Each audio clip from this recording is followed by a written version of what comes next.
It doesn't seem to matter how tight I put this oil filter on. It still drips at the bottom.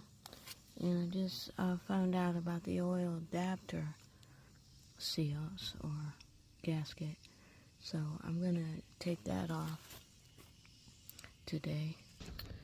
And here you see it. And you can see the oil pressure switch attached to it. It doesn't look like that's been leaking too much, but I'm going to put a new one of those in too. It's right along here that it's leaking. And I don't have any oil in the car right now, so you can't see it. But I saw it the other day. You can see I got that first bolt loose, and I'm coming from behind. Let me show you a picture from the front of the car. There you can see all 3 bolts. Thanks to Chris Arnau, he explains one way to get this out, and I'm going to show you a different way. But I'm going to leave his link in the description. He likes to come from this direction from the front of the car. From the back of the car,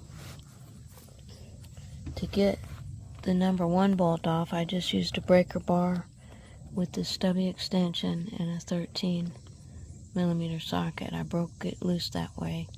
Once I got it loose, I believe I was able to get this up in there to undo it. This is just a small stubby ratcheting wrench. On bolt number 2, I broke it loose from under the car by the oil filter. It's the one that's easy to see, just with a breaker bar and a 13mm socket. Once that was broke loose, I used the ratchet to get it totally unscrewed. On the 3rd bolt, I used this combination, and what this is a 3/8 360 swivel.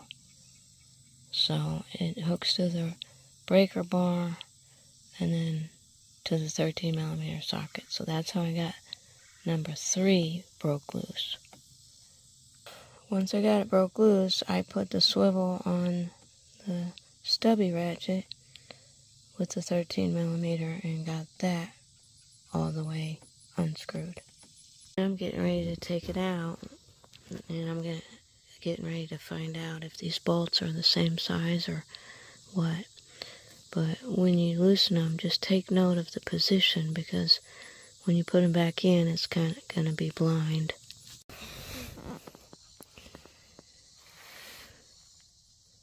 Okay, I've got it loose, and it's attached right here with a clip. So I'll have to undo that clip. I already have disconnected the oil pressure switch from above because I got the crossover out. But if you don't have your crossover out, it's going to have to be disconnected from the bottom here. Okay, so I got it out. And all 3 bolts are the same size. So my oil pressure switch does not look like it's leaking that bad, but I'm going to change it out. So I'll get this all cleaned up. Now, it would be easier to loosen these brake lines like Chris does, but I didn't. I couldn't fit my hand up in there. But we'll see. I think I can get it back in without taking those off. Here's the part I'm using from Rock Auto. It's already got some thread sealer on it. I'm going to put some red RTV on it, which is sensor safe. And I don't have a torque wrench, so I'm going to use the same wrench I took it off with, try to get it tight. And this is the pipe wrench I used to tighten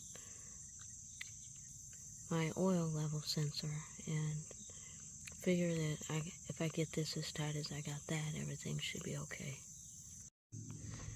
Okay, I got it on there. It can go tighter, but I don't want to get it too tight. It's pretty snug. I'm just guessing. I'm sorry, I don't have a torque value for that, but I think I got this at 22 foot-pounds or more. The 26 millimeter wrench seems to fit it pretty good. Sometimes the closed end will slip, but it got it pretty tight, and I finished up with the pipe wrench. It looks like the bolts had some kind of thread lock on them. I wish I had some thread lock, but I don't, so I'm gonna just put a tiny bit of RTV on them. Okay, I'm under the car and I got all the surfaces clean, so I'm gonna start to put this in. Now, a crazy thing, I tried to see if the surface was true, and I put it on 3 flat surfaces, and it rocks a tad bit, so I know it's not kosher to do, but I am gonna put a little red RTV in one bolt hole just to take up that slack. Okay, I did have to plug in the harness on the oil pressure switch, and I did have to connect that clip on the aluminum stuff. So now I can put that gasket in place and get the first bolt in. I had to remove that harness because it was getting in the way. I mean, not the plug connector, but the silver cord harness. I got all the bolts started, and they're holding tight into the gasket. So now I try to thread this bottom one.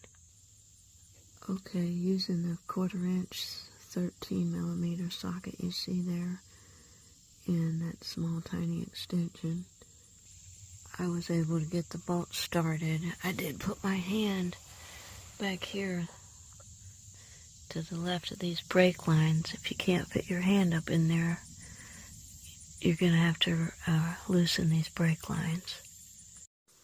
Forgot to mention I do have the oil level sensor unplugged too. That actually goes to that silver cord. Okay, you can see me hand tightening this, just using the socket. And just getting them as tight as I can with the hand, and then I'll put a wrench on there. I got them as tight as I could with that. It's just a tiny flex. So now I'm going to torque down the easiest one to reach. It's 12 foot-pounds or 144 inch-pounds. Okay, wow, I got it torqued down. Definitely need that clip unattached on that silver cord. I used the 360 swivel adapter, 1/4 inch, and then the 1/4 inch socket, and it worked perfect.